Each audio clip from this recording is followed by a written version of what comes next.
So we come back to our epistemology timeline.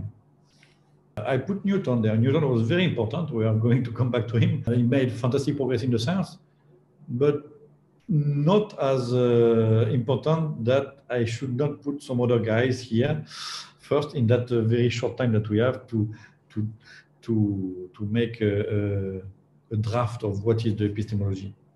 So keep Newton there and jump to Hume. So we are now in the 18th century already.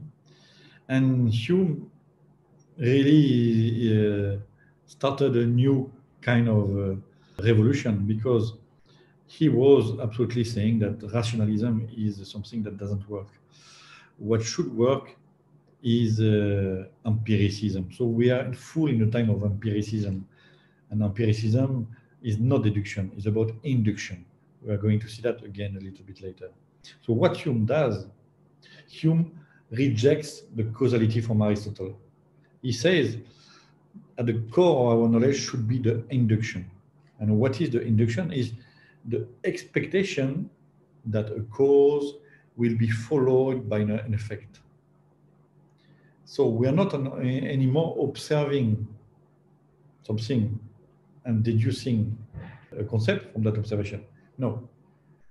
We are having the idea of, if we want to really prove that there is a cause, we cannot prove the cause by itself, but the cause should be followed by an effect. That is how it works. So the expectation of that phenomenon, of that link, is what is at the core of the knowledge.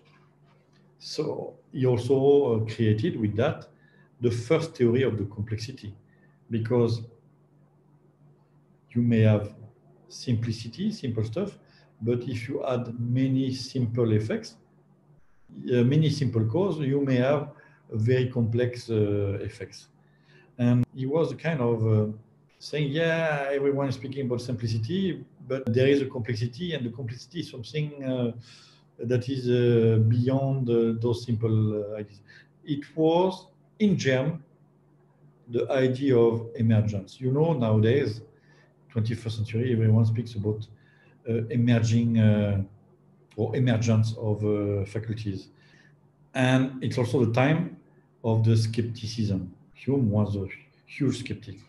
So I put a picture there that is not of the time of Hume, but that represents very well the extreme vision of the skepticism, because the empiricism fundamentally is based on the feeling, the senses. You know, we have senses, those senses show us stuff, and we create our induction from there.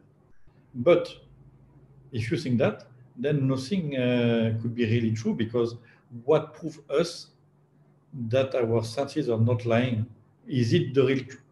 Are we describing the real reality, the truth, or are we describing only what is given by our senses? And to illustrate that, you have that brain in a cube, and that brain is connected to a complex machine, and that machine is simulating the world, is simulating the universe, and sending information to that brain. And the brain is in a cube, but you might be thinking, if you're the brain, that actually you're walking outside in the sun in a fantastic simulation.